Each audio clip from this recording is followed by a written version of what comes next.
É inadmissível que ninguém aqui possa entender que nós estamos pagando hoje 46% no custo da gasolina de impostos. Onde é que foi parar esse dinheiro, senhor presidente? Os corruptos que roubaram o nosso país, que foram apontados na CPI da Petrobras e agora querem colocar a conta nesse governo? Eu não votei no ministro Paulo Guedes. Eu não votei no presidente da Petrobras para administrar o país. Eu gostaria que hoje o país pudesse realmente ter o preço do petróleo em real e não em dólar.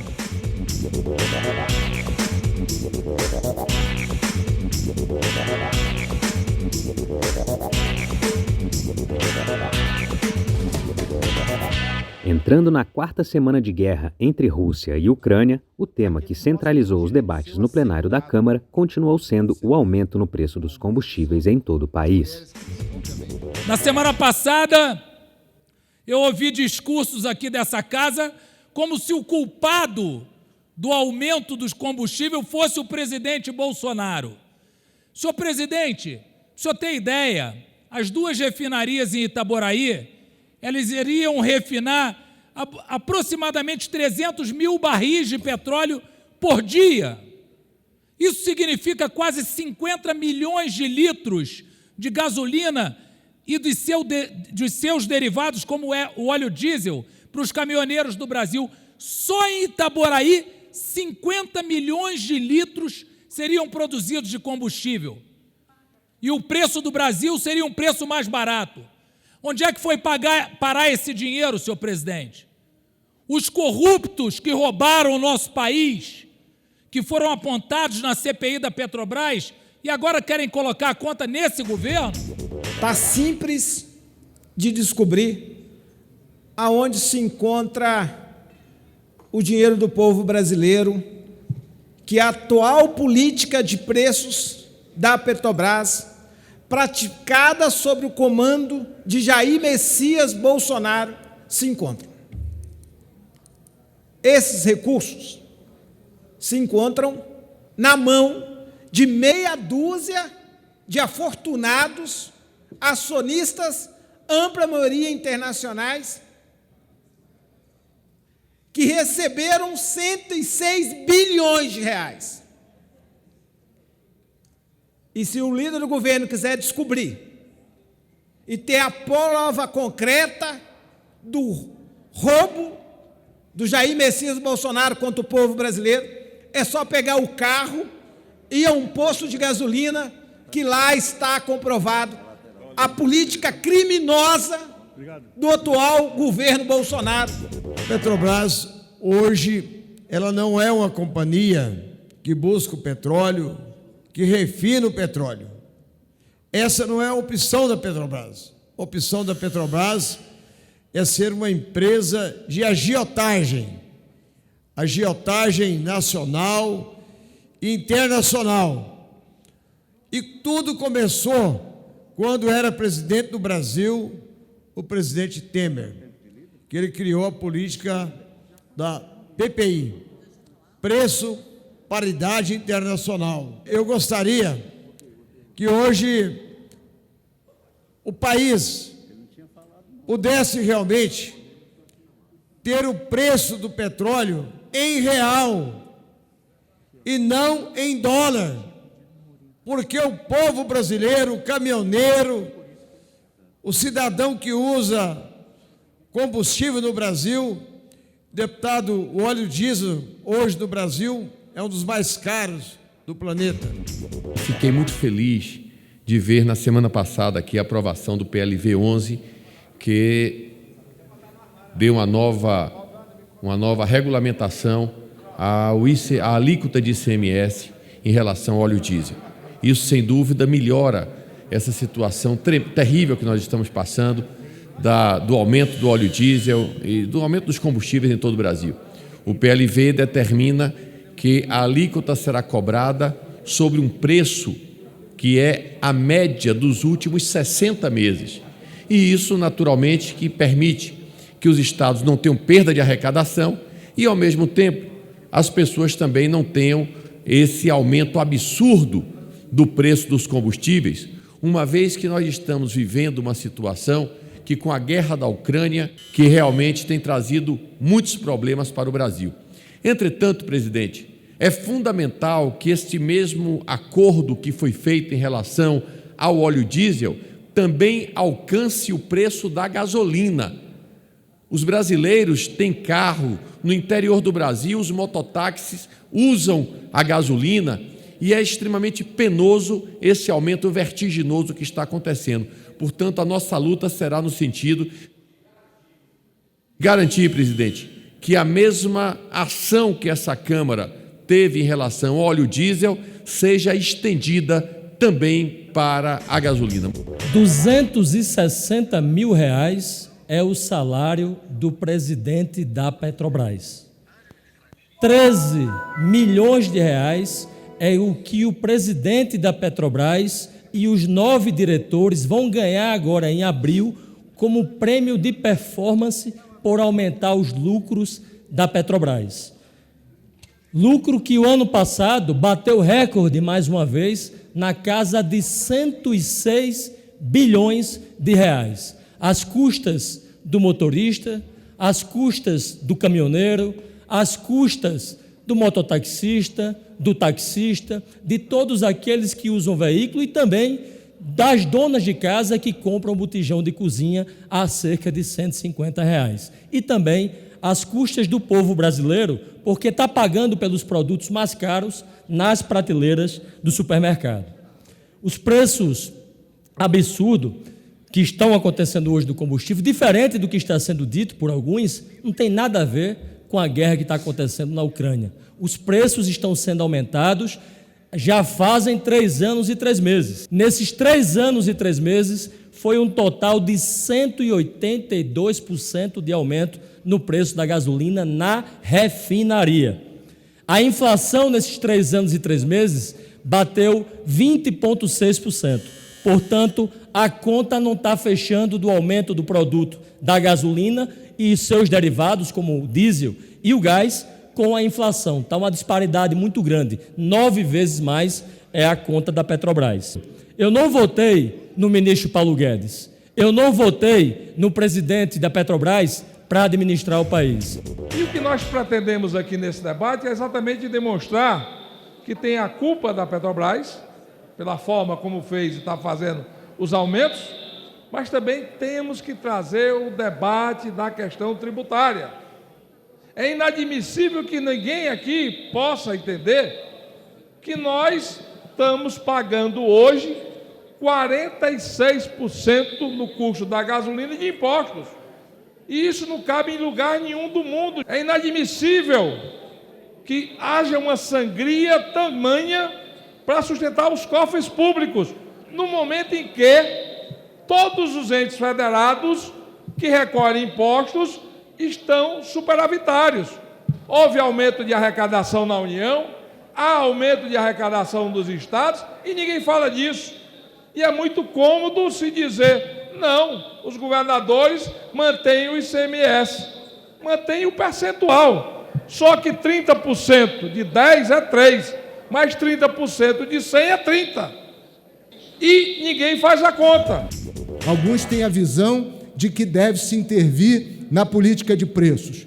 Outros defendem um fundo de estabilização. Mas eu gostaria muito de chamar ao entendimento de que nós precisamos, pelo menos diante da escalada de preços, definir algo para diminuir o impacto dos principais combustíveis no orçamento das famílias. Isso é uma trégua, isso é um entendimento preliminar, não sendo a solução definitiva, que pelo menos ela venha nessa direção. Se a dolarização traz conforto para o empresariado, os investidores, aqueles que estão investindo nas ações da empresa, que façamos então algo como o PL número 4023 de 2021, senhores. Esse PL ele dá um desconto para o mercado interno do preço vendido dolarizado pela Petrobras, fazendo com que ela não perca sua força perante o mercado internacional, fazendo com que tenhamos condições de garantir que o povo brasileiro pare de sofrer com esse preço altíssimo que está na bomba. Se você tem uma redução de 30% do preço do combustível, mesmo dolarizado, para a venda do mercado interno, para atender o consumo interno, a empresa continua tendo lucro, como teve 100 bi de lucro agora nesse último exercício, e a população brasileira não é tão afetada como está ocorrendo. Outra votação que provocou embates entre governo e oposição foi a do projeto que permite ao poder público usar regras específicas de contratação de publicidade para licitar serviços de comunicação digital e institucional no primeiro semestre de anos eleitorais. Aprovada, a proposta segue para o Senado. Não há como, a 6 meses da eleição, nós não acreditarmos que essa modificação está sendo feita de uma forma casuística. Novamente, se esse projeto previsse que modificações em relação ao cálculo da publicidade em ano eleitoral só passariam a valer a partir do ano que vem, a gente até poderia ter aqui mais boa vontade com esse texto. Agora, para ter uma intenção de se modificar essas regras para que, a poucos meses da eleição, seja modificado o cálculo de quanto dinheiro o governo vai ter disponível para fazer publicidade institucional ainda esse ano, aí não dá. Não dá para nós sermos favoráveis a uma modificação de cálculo de verba de publicidade em ano eleitoral. Presidente, esse projeto é muito ruim. Esse projeto precisa ser retirado de pauta. Em primeiro lugar, é muito estranho um projeto que modifica o processo de licitação para a comunicação digital a 6 meses da eleição. Isso, por si só, já soa muito estranho. E no material apresentado, senhor presidente, há um erro muito grave. Historicamente, se verificou que as pessoas que estavam no Executivo gastavam mais com publicidade no último ano. Então, o legislador determinou que no último ano você não poderia ultrapassar a média dos anos anteriores, para assegurar que não haverá um derrame no último ano. O que o projeto faz é aumentar 6 vezes. O projeto aumenta 6 vezes, não só quebra a média, mas aumenta 6 vezes. Não cabe, presidente. Há um equívoco na leitura sobre o aumento da média de 6 vezes. É o cálculo da média. O cálculo da média era se feito nos primeiros 3 semestres. Hoje, o que prejudica que todos os estados saem concentrando esses recursos no primeiro 6 meses e ficam realmente sem recursos para fazer suas campanhas institucionais durante todo o ano. Isso aconteceu nesse plenário dessa casa nas eleições municipais. Nós aprovamos esse mesmo texto para as eleições municipais, para a gente não ter essa média também mal calculada. E esta média está sendo dividida, não é a ampliação por 6 meses, por 6 vezes, é dividida mensalmente, fazendo o cálculo durante os 12 meses e não 6 meses, como era na legislação anterior. Mudar a lei eleitoral para permitir que seja feita propaganda institucional durante as eleições, durante o período eleitoral. Isso nunca foi permitido. Governo fazer propaganda institucional, pagar propaganda em rede social durante o período da eleição. Isso é claramente a legalização do uso da máquina pública durante a eleição em benefício de quem comanda a máquina pública. É o que há de mais antigo e mais podre no patrimonialismo brasileiro, é confundir o público com o privado. A Câmara também aprovou um projeto de lei do Senado que disciplina o pagamento de peritos da Justiça pelo Executivo Federal em causas contra o INSS. Por causa das modificações feitas pelos deputados, a proposta retorna para análise do Senado. Senhora Presidenta, nós tentamos, de toda forma, garantir o pagamento das e dos peritos no projeto original que veio do Senado, que era a garantia do pagamento dos peritos pela União, com acesso amplo e sem travas para os usuários, para os beneficiários. No entanto, não conseguimos. Então, nós vamos votar favoravelmente, porque é o único texto que garante o pagamento dos peritos neste momento, e vamos destacar aquilo que consideramos prejudicial aos beneficiários, aos trabalhadores e trabalhadoras, e tentar salvar o texto sem esses obstáculos e esses prejuízos. Se uma pessoa busca a Justiça do Trabalho para dizer que teve uma perícia indeferida, ela tem que levar a prova de que a perícia foi indeferida. E o advogado não custa ao advogado provar se há ou não litispendência. Isso tudo são questões absolutamente corriqueiras para um advogado. Não é o segurado que vai ter que fazer esse tipo de explanação, e sim o seu advogado. Mas o pior é o que está acontecendo nesse momento. Os segurados não têm acesso à perícia e os peritos não têm acesso aos honorários. É preciso corrigir esse problema o mais rápido possível. Aqui se diz que esse projeto tem que ser aprovado como está o substitutivo para poder assegurar o pagamento aos peritos. É mentira. É mentira. O projeto que veio do Senado, ele assegura o pagamento dos peritos. E aí houve uma transformação dessa proposição para que ela retirasse direitos. E, obviamente, que quem conhece a matéria sabe disso. Está escondendo dos trabalhadores e trabalhadoras que há uma dificuldade, se for aprovado o substitutivo, há uma dificuldade para o trabalhador, particularmente o de baixa renda, de recorrer à justiça. Ele vai precisar, inclusive, de declarações emitidas pelo próprio empregador para que possa recorrer à justiça. A nova redação, dada ao caput do artigo 1º, deixa claro que os custos de perícia ficam a cargo de quem perde a ação, que é o que diz o Código de Processo Civil no Brasil, artigo 98, parágrafo 2º. Mas ressalva que, se o segurado for beneficiário da justiça gratuita, a cobrança é suspensa, como determina o mesmo Código de Processo Civil. Essa previsão do caput é complementada especialmente pelo parágrafo 5º, que garante que o pagamento da perícia, antes de sua realização, fica a cargo do INSS. Antecipar todos os custos, caso os valores da perícia estejam estabelecidos, permitindo que essas perícias voltem a acontecer. Trata-se de uma solução perene e não mais temporária. A bancada feminina na Câmara comemorou a aprovação em plenário do projeto que tipifica o crime de violência institucional, ou seja, quando a vítima de uma infração penal ou a testemunha de um crime, por exemplo, são submetidas pelo poder público a procedimentos desnecessários ou invasivos, que as obrigam a reviver a violência sofrida. A proposta agora segue para a sanção presidencial. Dizer que essa matéria, para nós, ela tem um significado especial. Nós vimos Mariana Ferrer ser constrangida no tribunal. Quer dizer, nós vivemos em um país, um país continental, em que as mulheres, apesar da sua cidadania recente, nós temos apenas 80 e poucos anos de voto, só em 32 nós tivemos 80 direito a votar, depois tivemos que entrar na justiça para que a primeira mulher assumisse o cargo que foi eleita, uma prefeita no Rio Grande do Norte, Alzira Soriano, E, efetivamente, a nossa realidade é uma realidade de permanente luta de participação das estruturas de poder.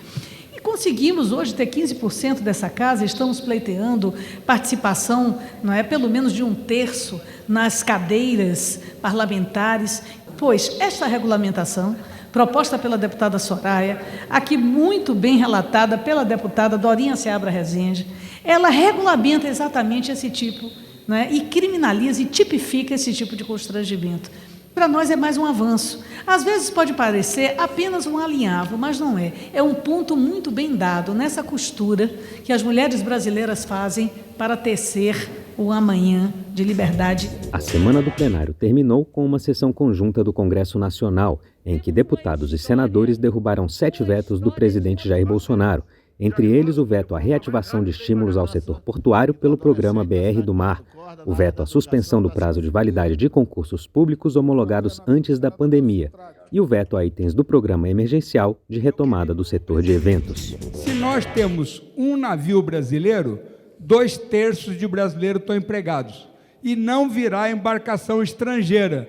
Se nós flexibilizarmos para que a embarcação estrangeira venha, e nós podemos ter 3, aí nós vamos ter 3 embarcações a 1/3, que é muito mais do que 2/3.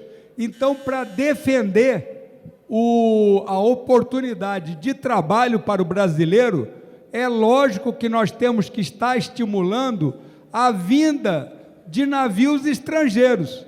E a vinda dos navios estrangeiros em quantidade permite que o maior número de trabalhadores sejam empregados. Esse argumento de que não ter reserva de vagas para os brasileiros gera emprego para brasileiros é uma verdadeira balela, senão poderia ter ficado no texto. Nós temos não só a questão de diminuição dos postos formais reservados aos brasileiros e brasileiras, como também a flexibilização de direitos trabalhistas na prática. E aqui nós estamos falando num país de mais de 38 milhões de desempregados, entre desemprego e trabalho informal precário, que a reforma trabalhista com a jornada intermitente impôs aos trabalhadores brasileiros. Aqui nas minhas mãos, senhor presidente, a destinação de recurso para 26 estados e o Distrito Federal, da Lei Candir, da Lei Aldir Blanc, lei que fizemos com que o governo, através da deliberação do presidente Jair Bolsonaro, democratizasse a utilização desses recursos. Pela primeira vez, e eu parabenizo Vossa Excelência, presidente Marcelo Ramos, nós vimos os cancioneiros, os tocadores de seresta, os cantores gospel, os cantores de todos os ritmos, os artistas, tendo acesso absolutamente democrático ao recurso público de cultura e de entretenimento desse país. Queria saudar aqui o deputado Carreiras pelo trabalho que foi feito em relação à ação emergencial relacionada ao setor de eventos, e vi aqui a fala do líder do governo se referindo à Lei Aldir Blanc, à Lei Paulo Gustavo, como se fossem leis do presidente Jair Bolsonaro, como se fossem projetos do governo federal. Ora, todos nós sabemos que todas essas leis foram iniciativas aqui desse Congresso Nacional, assim como o próprio auxílio emergencial, que foi tão importante agora para a sobrevivência de brasileiros ao longo da pandemia, cumpriu um papel fundamental.